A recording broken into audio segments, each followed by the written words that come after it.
Hi guys, it's Ben here from T-Rex Space Station. How's everybody doing? First of all, I am sorry that I haven't posted a video for just over a week or so now. It wasn't really intentional to have a break, but you know how it is. Nothing interesting happened, I just basically got really busy with work. The way my busyness tends to run with work is that it comes in big clumps, and during those weeks when I've got loads of out-of-hours work to do, I just cannot be bothered doing anything. And tend to not be bothered making videos. I have been playing a few video games, of course, but I just haven't had the energy or the creativity to put together a video. Even though I can put them together relatively fast nowadays, I don't know, I just really didn't feel like approaching it.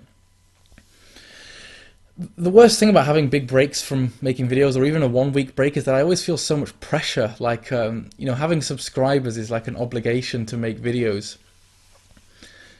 I know that I shouldn't feel so pressurised, but I really do. And the worst thing that can happen, and it often does happen when there's a break of a week, is that someone will unsubscribe. I know that a few of you have said your opinions on people unsubscribing from your channels in the past. I know Dave Lawnboy's Posts did a video on it a few months ago. And part of me thinks, yeah, okay, it's just like, you didn't enjoy the content, you didn't like it, so therefore you left. That's fine, but in my case I always take it really personally. It's like, no, they might have enjoyed the content, it's just that I didn't put enough work into it, or I didn't engage the community enough, or I didn't put enough attention in, or maybe I just had too long a gap. Maybe 1 week is too long a gap, and I need to make sure that I always, for the rest of my life, put out a video every week. And I know those are really irrational, illogical thoughts that probably have no basis in reality, but I still always have that feeling when people unsubscribe. Anyway, on a positive side, I have at least maintained most of my subscribers. You've all been patient with me and waited here for this video. Not that it's necessarily worth waiting for. I don't know, I'm rambling, but it just upsets me when people unsubscribe from the channel. I don't know how you guys feel about it, but just the way that my life is, I can't always commit to making a video every day, or even a video every week. I mean, again, my attention seems to happen in phases, so there'll be some weeks where I can make 3 or 4 or even 5 videos in that week. And then naturally there'll be a bit of a lull, just because, well, because of busyness and because life doesn't work in complete regularity with my job and the rota and all those different things to negotiate. So, yes, that's why I've been absent, and I guess I'll just have to live with it. Sometimes people will unsubscribe if I'm quiet for too long. Oh well, it's not too big a deal. I did actually go away to Bristol last weekend, and that was really cool. I know I went to see some friends, but actually, whenever I go somewhere new, a different city, I always have to check out the retro game stores. They have a cool shop in Bristol called, what's it called? Planet Games, I think. This is a store that I've never really heard of in the past. It's a cool retro game shop. It had DVDs and stuff in there. And they had loads of great games. They had a mixture of PS2, Sega Mega Drive, they had some Saturn stuff, they had NES. They had pretty much everything that I could want and do collect for. The only downside I would say to the store is that some of the Mega Drive games were ramped up in price a little bit too much. Like, well, the games that I know that I could probably get online for like maybe a tenner maximum were £12, £13. I don't really like that. It's like, come on, just make the prices competitive. You know, give me a bit of a favour here. I don't know if I can actually negotiate or not. I didn't try to haggle with them. But anyway, I did pick up some good PS2 games, which I'll show you now. The great thing about PS2, of course, is that you can get very well regarded and good games that are for really, really cheap if you buy them secondhand and if you've got a good eye. So first up is Jak and Daxter. This is a 3D platforming game that's very well regarded, really. I've seen a lot of videos about it online. I know there was a HD remake for the PS3 that came out. And I got pretty good feedback. I've seen good reviews from this across the board, really. I'm not hugely into my 3D platformers. Of course, I like Banjo and Kazooie and Mario 64 and things like that. And this seems to be very much in the Banjo and Kazooie type of genre, the type of feel, loads of collectibles and stuff. But they tried to make it quirky and made these interesting-looking characters and put a little bit of humour in. Great-looking graphics, pretty varied environments. So I'm pretty looking forward to checking this one out. In a similar vein, Ratchet and Clank 3. Never really played any of the Ratchet and Clank games, but I've heard that these are really, really fun. Kind of, what is it? It looks like a sort of like a platformer, 3D platformer and shooter all mixed together. Don't know, this could be pretty interesting to play if I get time. This is also $2.99, so I didn't spend a great deal here. Onimusha Warlords, again a pretty well-known series, Capcom series. How would I describe this? Well, I don't know because I've not played it yet. I guess it's kind of like that sort of Resident Evil style game in that you've still got, I think they've still got the kind of sluggish tank style controls and stuff, but cool combat, monsters, demons, and swords and blood, and a few puzzles as well. I think it's got some pretty devilish puzzles in it, which I'll find pretty interesting. That was only £1.99, so I really couldn't complain.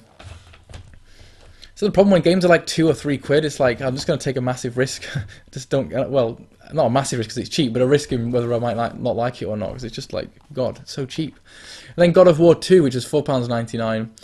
You guys all know about the God of War series. I've completely missed out on these. I've got the disc for God of War 1 somewhere, which I need to get stuck into, and thought I'd pick up this one as well because it looks like it's in pretty good condition. Really, really cool, gory, atmospheric, adventurous. I don't know, badass games. These games are just really, really well known, and I keep missing out on these series that everybody raves about. I don't know how that happens to me. I think I'm a bit contrary in that if people say a series is really, really good, I'll be kind of like, oh, well, whatever. If everybody likes it, then forget it. I'm not going to bother playing it. And then like years and years later, I'll end up going back to it and being like, yeah, it was actually really good, and just regretting being a bit of a dick. So that's what I am, a bit of a dick. Okay, here's a Mega Drive pickup that I got from, well, online actually, and it comes with a little bit of a rant. This is Outrun.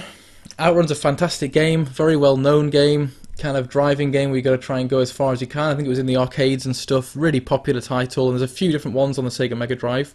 I've been looking at picking up a copy for ages, and on eBay I've seen a lot of them not for auction, a lot of them for buy it now only, going for like 40 quid and stuff if you want it boxed in good condition with a manual. So yeah, I've been kind of holding out. I found a version on Amazon for 25 quid, advertised as box and manual, which I thought, yeah, that's pretty good. It said it was very good condition, and I thought, forget it. That's probably the cheapest that I'll get it. I've not seen it going for anything less than that kind of price. But lo and behold, there's the game, and where's the fucking manual? It's not in there. And I was pretty pissed about this. This is the second time this has happened. I got duped once on eBay when I bought Rocket Knight Adventures, listed as having a manual, didn't have it in. I did raise it with the guy, and it just ended up fizzling out, and I never got the damn thing. And then I looked at the invoice. He spills PS2 games all over. I looked at the invoice at who I got this from on Amazon, and it was bloody Planet Games. It's the shop that I went to in Bristol, that I was just singing the praises of and saying was very cool. And it's like, well, actually, is it that cool? Because I've just been fucking screwed over. You know, it's not like I'm paying cheap, you know, small amount of money for these things. It's not like I'm paying 5 quid. This is 25 quid. You can't just sell stuff not as advertised. You know, I'd also not list this as being in very good condition. It's not got the tab on the top. Not that that's a huge deal. It's got a few scuffs on it. It's got like dints and stuff in the plastic. And this kind of thing just really gets on my tits. It's like, you know, we're not here to shaft each other. We're all fans of video games. We're all collecting. And I just think it's really, really cheap when people do this stuff. Just blatantly sell a game not as advertised. You know, for me, it's important that my Mega Drive games are boxed and manual. That's what I collect. That's the way I've set my collection up. It kind of annoys my OCD sense that I've got 2 games now that I wanted that don't have the manuals. So I'm going to complain on Amazon and see what I can do, and see whether I can get either a refund or see if I can get someone to send me a manual out. If I can't, will I send it back? I don't know. I'm busy, and that sounds like hassle. It might well be that I'll just see if I can find the manual somewhere online and get it cheap, and just do it that way. That might be a good idea. Who knows?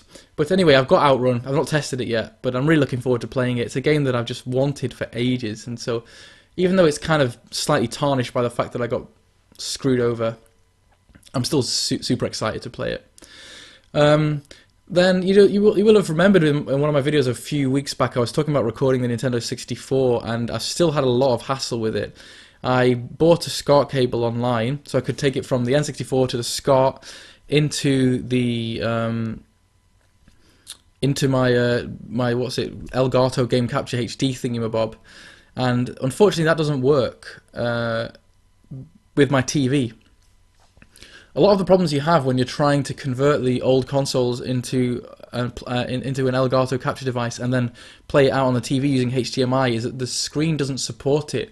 I think it's a problem with N64 and some of the other really old consoles, and so it just won't work. I can't record and play at the same time, which was very annoying. So Rich Review Tech USA did a really great video recently showing how to get HD, well, not HD, but really clear recordings out of the Mega Drive, and using one of these HD upscalers, SCART to HD upscalers. And so I've ordered one of those online. I've not picked it up from the post office yet, but it has arrived, and I'm really looking forward to using that, hopefully to get some Sega Mega Drive footage where I don't have to use emulators, because I have been using emulators to get clear stuff, but also to use my N64 with the capture card, because I've got a few good games on the 64 that I want to show off that I've just not managed to get round to because of technical issues. So yeah, hopefully we're slowly ironing out the process. Ironing. I don't know why I said that really weird then. We'll get there in the end with that console. Now, what else do I have to talk about? Yes, an invitation. It is very soon going to be the first birthday, or the first anniversary of T-Rex Space Station. It started on the 29th of March 2013. I can't believe that a year's gone by. It's absolutely flown past, and it's been so much fun making videos and just getting to know you guys, getting to be part of the community, getting stuck in. And I'm planning on doing another collaboration video, this time where people who've watched my videos will send me gameplay footage of them playing it and talking over it, of a game that I've covered over the last year, like as a kind of fun, nostalgic way of looking back over what I've done. So if you guys have watched the channel at all, if you fancy taking part, please have a look through my old videos and pick a game that you fancy playing. Do a gameplay, do a gameplay of it and send me the link, or upload it as a private video and send me the link privately, and I'll put you into the anniversary episode. Hopefully trying to get, 4 or 5 of you guys. I think that would be great if I could do that. Just to show a bit of a spread of the stuff that I've covered over the last few years, which will be really, really cool. Anyway, my battery's about to run out, so I'm going to have to stop it there and restart it in a second. Yeah, sorry about that. I actually ran out of space on the camera. I've got loads of rubbish on there and haven't properly deleted my stuff. Anyway, what was I saying? Yes, the first birthday episode. If you guys would like to make a gameplay video and be included in the episode, please do let me know. We'll figure out a way to include it, and it should be really, really fun. That's all I'll say about that. What else was I going to talk about? Yes, I've been playing lots of The Lion King on the Sega Mega Drive this last week. That is a really, really fun game. Well, ish. I'll get to my point. But it's a very good game anyway. Really great graphics. Captures that Disney feel. One of my favourite childhood platformers on the Sega Mega Drive. But I've actually got a lot further in the game now than I ever did when I was a kid. And the later levels in the game are really, really cheap. Modern games now, the difficulty ramps kind of in a nice linear way like that. Old games, it ramps exponentially. It gets more and more difficult in big sort of jumps like that. And obviously it can't increase the difficulty of the AI so well, not as well as you can nowadays. And so I find that the way that those old platformers were made more difficult was by adding cheap things in there that you couldn't properly predict. The example that I'll give is the lava levels in the Lion King, where you've got to like balance on like a little rock going through lava, and there's bats that hit you, and if they hit you, you fall off. There's fast action sequences where like a boulder will follow you down the platform, and you have to basically somehow know that you've got to fall off and duck and turn left immediately so you won't die.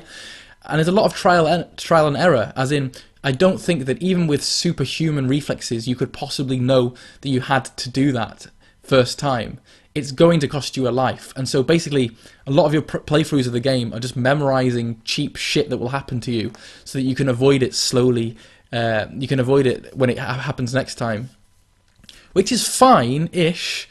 They had to make the games difficult somehow and prolong your gameplay experience, but I actually found that Lion King was really getting me stressed, man. I mean, like, properly stressed.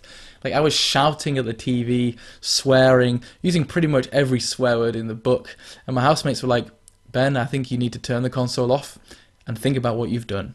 And I was like, yeah, maybe you're right. I'm becoming a bit of a douche after playing this. And so I would like to ask you guys, what are the most stressful games in your collection? Or what are those games that really raise your blood pressure, make your blood boil, They might be games that are cheap, they might be games that are just difficult, they might be games that you just find very stressful. I don't know, but Lion King seems to be one of them. For some reason that game really, really gets my goat. It's just not fucking fair, okay? That's it, it's not fair. I think there are times when I do get... I don't tend to get pissed if a game is just difficult.